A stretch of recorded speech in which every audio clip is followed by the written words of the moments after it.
First off, how are you doing? Good. How you doing, man? I'm good. Our first question for you is, how long have you been cheering? Let's see. This is my 5th year actually being in the sport. Prior to that, I was playing baseball at Newberry College, and I played all through high school. Okay. My second question is, when did you become interested in cheerleading? Actually, prior to college, when I started, my parents both cheered in college as well. My dad cheered at the University of South Carolina, and my mom went to the University of Alabama and cheered there. And they met at cheer camp. So Okay. So we grew up as a family with the sport, and then my brother actually cheered as well at USC. So it's just a whole cheer family. It's a whole family, yeah. But when baseball started making it more evident that I wasn't going pro in that, and I kind of got burnt out with the sport, I kind of started looking at that sport as an option and kind of just dove into it. Cool, very cool. How has cheerleading affected you? It's definitely made me a more confident person. When I was playing ball, I was a lot more aware of like norms in society and what you're supposed to, or what people think you're supposed to do, and then when I stopped playing baseball in college and I was leaving to be a cheerleader, I got crap and slack from guys that I was on the team with, asking why you want to do that and all that kind of stuff, like you're kind of talking about in this paper. And they kind of saw the atmosphere and everything else after I left and what they did, and it kind of alleviated that stress. Yeah, that's just kind of some of the stuff I'm going through. Yeah. Like, when they see the sport and what it goes on with it, like, because it's more than just getting out on the sidelines. And the sideline stuff is what everybody sees. There's more to it than just. Yeah, exactly. And this is actually my first time ever cheering. Okay, so you're learning a lot right now. Cool. Yes, I am. Did you ever get questioned on why are you a cheerleader? Yeah. Initially off the start, when I was leaving Newberry and transitioning into Columbia while I was still in Newberry, I got a lot of questions. When you're on an athletic team that's in one of the major 3 sport, like football, baseball, basketball, are like the 3 sports that you're told you're going to play growing up or whatever here.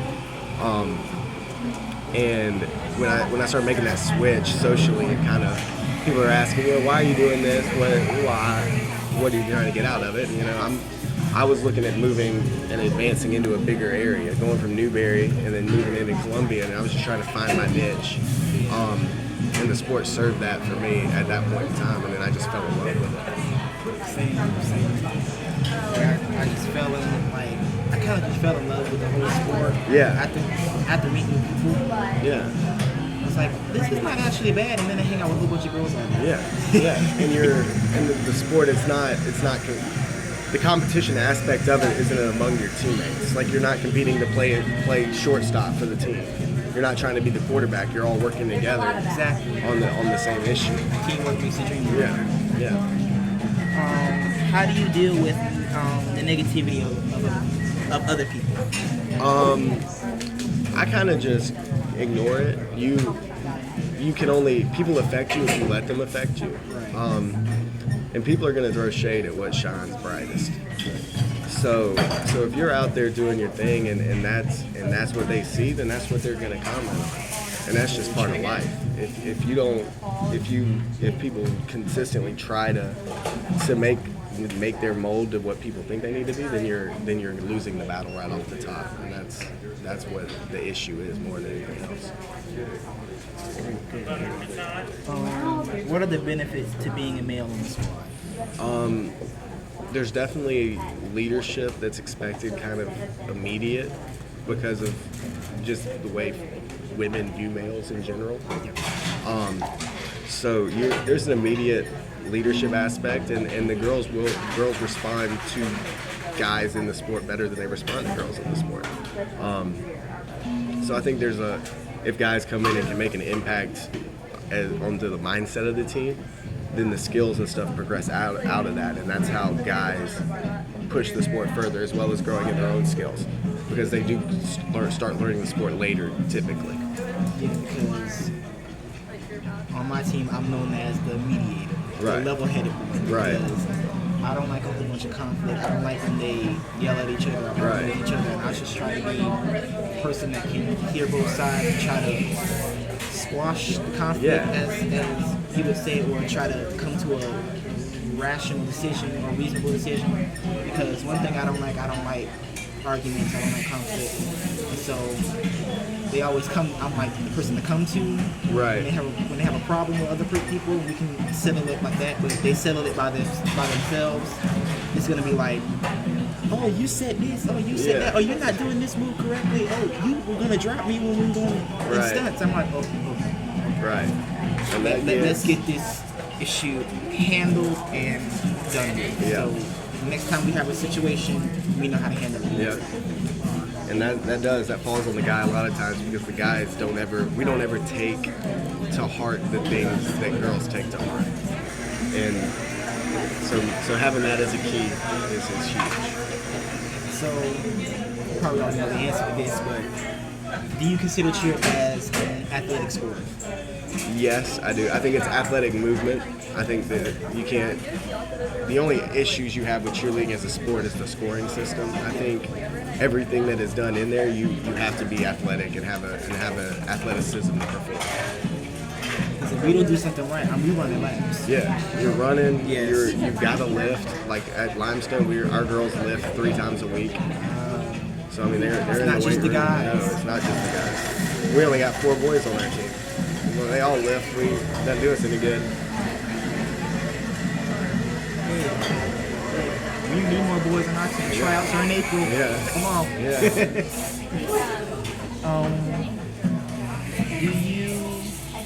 What do you do in your spare time away from the sidelines? Well, I actually coach at Rockstar in Blythewood. I coach the World's team, the Metallica, the Open team. I help with that. In the summers, I work with NCA on their speed and college circuit staff. Outside of cheerleading, though, I stay active. I still do like flag football with my friends that I cheered with. Play a lot of video games. Go out with my friends and kind of enjoy a normal life as much as possible. Okay. What advice would you give males interested in the sport? Try it. That's the biggest thing. If you get in there and try it and start stunting and learning the skills and stuff, you'll be surprised how quickly it can hook you up. It kind of gets into you. We take football players at Limestone all the time and bring them over to practice one day and let them toss a girl around. And you'd be amazed how many times they respond to that and end up thinking about switching over from football to being a cheerleader at the same school. Come to my school, please. Yeah. It's just letting them getting out there and trying it. They just see it's for girls. No, it's not. Yeah. No, it's not. I can do it. There's YouTube videos. I watch great. them all the time when it comes to stunts. Yeah. I have to. There's a series of videos that actually the college championship where we compete and where USC competes is in Daytona Beach, NCAA College Nationals. And if you YouTube, there's this event that's held after the competition on the Saturday after the event. Finals are Friday, called Stunt Fest. And basically what they do is they put everybody out on the beach and they just throw stunts. And they fly drones around and film it. And you can YouTube Stunt Fest. There's a company that comes out and films it every year. It's crazy. You show those to your friends, that's cool. They'll look at the sport a little bit. It's pretty cool. It's just one more question. All right. Could you explain some of the general exercises to build core strength and stamina? For cheerleading, well, the biggest thing is anything with abs. If you can find a good circuit just to continuously get your body doing activity with abs, so just sets of things, crunches, get on the medicine ball, do that kind of stuff. As far as stunting goes, a lot of Olympic lifts, cleans, jerks, shoulder work. You want to get your legs strong, squats and all that kind of stuff.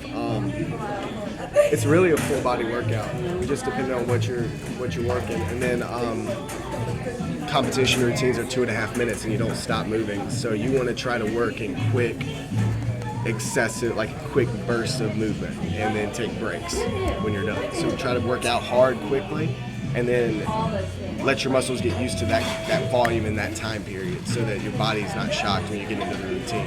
If you take a long time to do an exercise, you're not teaching your body to work fast. You know what I mean? So that's kind of the biggest key with working out, is just making sure you keep your body, your heart rate up, and be able to teach yourself how to work fast and still be efficient with what you're doing. Well, that's the end of my question. I was just gonna ask you one more. What is your favorite style?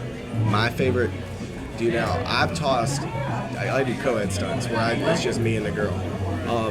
Rewinds, or hand in hands. Okay, rewind is like where she does the back flip. She stretches here, you throw her in the back flip and catch her. I'm trying to visualize that. I got you, I can show you. Yeah. And we do it group stunts too. Let's see if my phone will work. And if you want a reference for like Instagram videos and links and stuff,